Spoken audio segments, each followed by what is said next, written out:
My brother forged my name on a 165,000 loan. 2 years of payments. Then he let it default. I found out the way you find out about a car accident from a stranger. On a Monday when I was doing something else entirely. I open the shop at 7:15 every morning. Not 7. The 15 minutes are mine. Counter Street. 19 years. Same routine.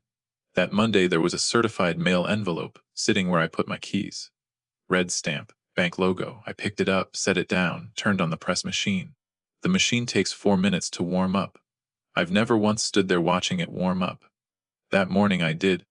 Just stood there with my hands at my sides, while the drum heated up, and the smell of perk solvent filled the room the way it does every single morning. Except that morning I noticed it for the first time in years. Opened it at lunch. Default notice. Default 165,000. Primary borrower Victor A. Reyes. I rate it twice. Folded it. Put it in my apron pocket. I had 6 shirts due by 4 o'clock. My hands kept working. My brain had already gone somewhere else. If this is hitting close to home, I'd appreciate a like and subscribe to Familix's Revenge. Helps me share more stories like this one. My father opened Ray's Dry Cleaning in 1987. Left it to both of us when he died. I've been running it for 19 years. Danny lasted 8. Said the work was too slow, too small. Said he had bigger things in mind. I didn't argue. I remember feeling relieved when he left, and I didn't examine that feeling for a long time. The shop smells like perk solvent, the chemical we use for cleaning. Some people hate it. I stopped noticing it around year 3. My father's rate card is still laminated on the counter. 1998 prices. His handwriting. He crossed out the numbers 4 times over the years as costs went up, so now you can see all 5 versions stacked on top of each other. I never replaced it. Couldn't tell you exactly why. Danny is 4 years younger than me. After he left the shop, he moved into construction contracts, subcontracting, project management, that kind of work. Built himself something real. At family dinners he'd talk about bids and timelines, and people listened. People always listened to Danny. He has a way of filling a room that I never had. I used to think I didn't mind that. I'm less sure now. The last 6 years, things between us were fine. Thanksgiving, Christmas, his wife bringing Rosa flowers at the door. My nephew Marco growing up fast. Surface smooth. I noticed something felt slightly off maybe 6 months ago. Some small tension I couldn't name. A pause before he'd answer questions. A look he'd cut short. I told myself it was nothing. I was busy. The shop keeps me busy.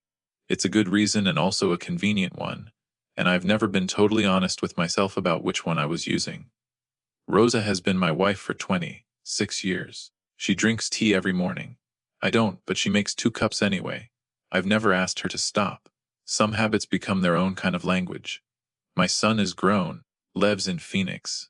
We talk on Sundays. That's my life. Steady, small. Exactly what I built it to be. I should have known something was wrong sooner. I did know. In that place where you know things you're not ready to look at. Difference between knowing and looking is larger than people think. Day 1 I tried the bank's website. The loan account number from the notice wasn't linked to my login. Separate account, my name, not my access. I called the number on the letter. 34 minutes on hold. Line dropped. I looked at the phone for a moment. Did not call back. Day 2 was the kitchen table. Late. Rosa asleep. I spread out every document from the envelope and read each page twice, which took longer than it should because I kept stopping and starting over. Made tea at some point. Didn't drink it. The cup sat there going cold while I read the same paragraph 4 times, without the words arranging themselves into something that made sense. Day 3 I drove to Danny's house. 11 at night. His lights were on, car in the driveway. I parked across the street and sat there for 25 minutes with the engine off. I don't know exactly what I was waiting for. Some version of an explanation that would arrive through the windshield, I suppose. Nothing arrived. I drove home. Raymond is my accountant. Has been for 11 years. I brought him the documents on day 4 and set them on his desk without saying anything. He read for maybe 10 seconds. Looked up. Victor, this isn't your handwriting. I told him I knew. He said Danny's name like a question. I didn't answer. He didn't need me to. In the parking lot after, I took out my phone and typed, "I know what you did." Sent it before I decided to. Danny replied in 6 minutes, "Can we talk?" 6 minutes. He wasn't surprised. He'd been waiting. I put the phone face down on the passenger seat and drove home. 5 days careful. 3 words. I handed him the warning he needed, and I did it before I was ready to. Rafael Dominguez's office is on Bergen Line, above a pharmacy. I went on day 6. Explained everything. He listened, reviewed the documents, then looked up and said, "This is serious. I can help you. Retainer to start is $3,500. I had $2,100 in the business account. Slow month. Let me think about it," I said, shook his hand and walked out. Sat in the car for 40 minutes. Engine off. Parking lot of a law office, which is a specific kind of a loan I don't recommend. I thought about calling Rosa. Didn't. Thought about calling Raymond. Didn't. Both hands on the steering wheel, going nowhere. For the first time since that envelope arrived, I let myself consider that maybe Danny wins. Maybe I pay $165,000 on a loan I never signed, and I go back to pressing suits. And nobody ever knows, and that's just what happened. I sat with that for 4 minutes. Then I called Raymond. I told Raymond everything on the phone. First time I'd said the whole thing out loud, start to finish. He listened without interrupting, which I noticed because Raymond usually interrupts. When I finished, he said to come in that afternoon and bring whatever documents I had. I brought everything. Raymond said fraud affidavit at the bank. Criminal referral possible. 6 to 8 weeks for investigation. He said, "I'll go with you."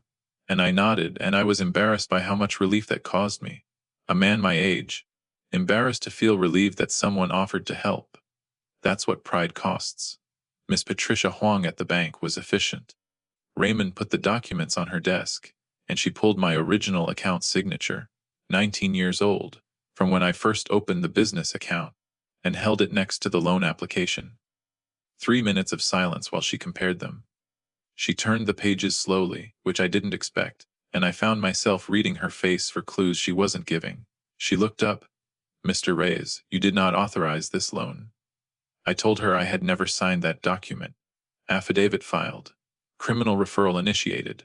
Then, "I should tell you your credit has already been affected." I looked at the table. 6 days of waiting had a price. I paid it without knowing I was paying it. Danny's lawyer called Raymond 2 days later with a settlement offer. Structured repayment. Raymond started explaining the timeline advantages, and I cut him off before he finished. He tried again. I cut him off again. He said okay. What bothered me wasn't the offer. It was the speed. Danny had a lawyer making calls before I'd finished filing the affidavit. He was ready before I was. He'd been ready the moment I sent that text. Raymond called me a week later. Loan traced to an active Rodriguez construction subcontract. Renewal window 3 weeks. Bank investigation 6 to 8 weeks. I looked at both numbers. "Can I request a meeting with Rodriguez?" Raymond said there would be employees on that project. People who depended on the contract. I told him I knew. Said it the way I always say it, automatic, before I'd actually decided. Then I sat with what I'd just said. I did know. I was choosing anyway. Day 6 morning. I put the envelope on the kitchen table before Rosa came downstairs. Sat across from it. When she walked in, she saw it immediately. Rosa sees things I leave out the way other people see furniture. She read for 2 minutes without sitting down. Then she looked at me. "How long have you known?" 6 days, I said. She went to the sink, filled a glass, drank it standing up. Came back. "You should have told me day 1. I said I wanted to handle it." She said, "Handle it or hide it." I had no answer for that. She picked up the envelope and went to the bedroom. The door didn't lock. I heard it not lock. Raymond asked me something during the background review that I wasn't ready for. He said, was there any reason Danny might feel he had claim to something? I didn't answer right away. He said in 2001, when you restructured the partnership, did he agree? And there it was, 2001. Victor's office, me at 30 years old, sliding a new agreement across the desk. I restructured the split, I told Danny. 80-20. Reflects the capital investment. He looked at the paper for a long moment. Said okay. Got up and left. I announced it. Didn't ask. Told him the way you tell someone what time it is. Back in Raymond's office, I told him I told Danny. Raymond said, "That's what I thought." Neither of us said anything after that. Tariq stayed late that night. Said the press arm felt loose. Wanted to fix it before morning. Took 20 minutes. He didn't ask about anything. When he left, he stopped at the door. "Mr. R. Whatever it is, you'll be all right." Then he was gone. I stood at the counter for 10 minutes after. I don't know what to do with people who help without asking what's wrong first. Never learned that. Danny sent his son Marco to the shop the next afternoon. Marco is 19. Same age I was when Danny and I first opened together. He asked when I was free.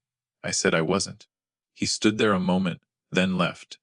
I watched him walk down the street. He walks like Danny did at that age, before everything between us calcified into what it became. 2 days before the Rodriguez meeting, I drove past their lunch. Danny was at a corner table, sport coat, laughing at something, shaking Rodriguez's hand across the table. I watched through the window for 4 minutes. Danny never once looked toward the street. He didn't know the contract was already in question. He thought he was still safe.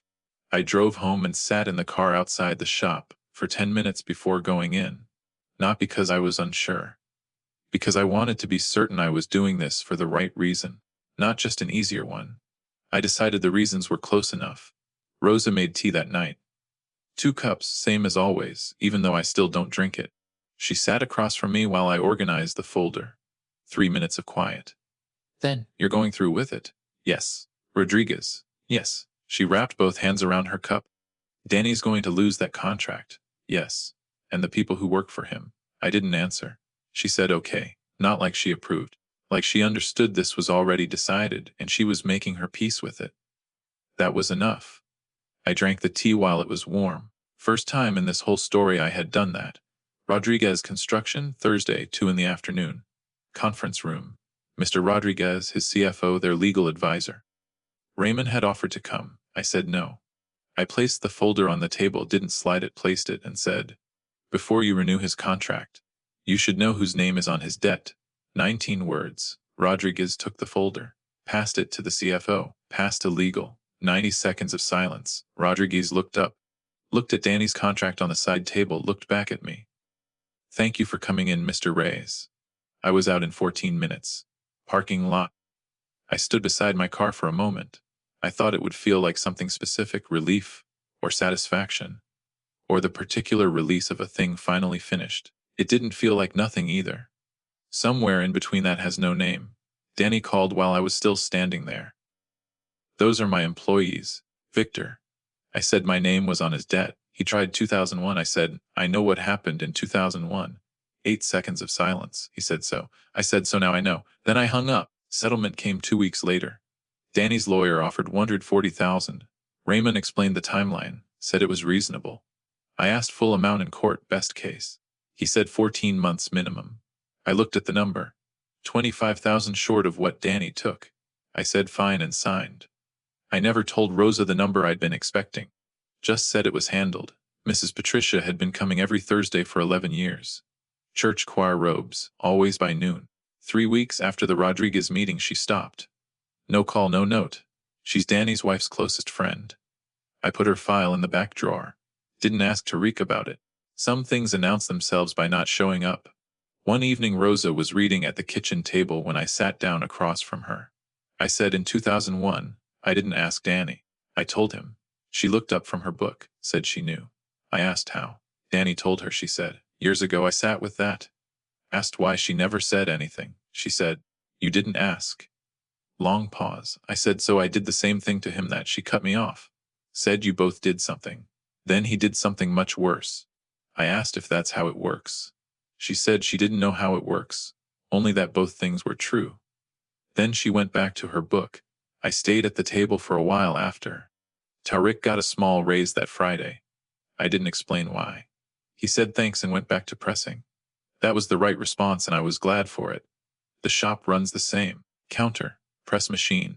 Mrs. Okonkwo still brings the choir robes on Thursdays, different Thursday regular now, same robes. Haroon still comes twice a week to argue cricket and leave without dropping anything off. Some things held. Last Saturday I came in when the shop was closed. No reason. Just came in. Stood behind the counter with the lights half on, press machine off. That particular quiet that only exists when the noise it usually makes is gone. I'd been there maybe 40 minutes when I saw Marco through the glass. Danny's son, my nephew. He knocked once.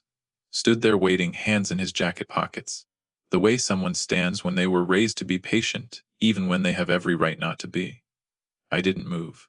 He waited a full minute. Then turned and walked away. I watched him reach the corner.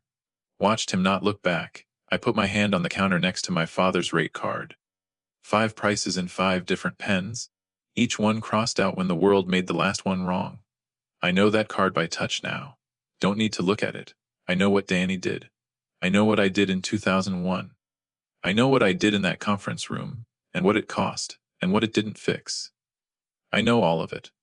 For most of this story, when I said those 2 words, they were armor. Reflex. Something to end a conversation before it started. Standing there Saturday with the machine off and Marco already gone around the corner.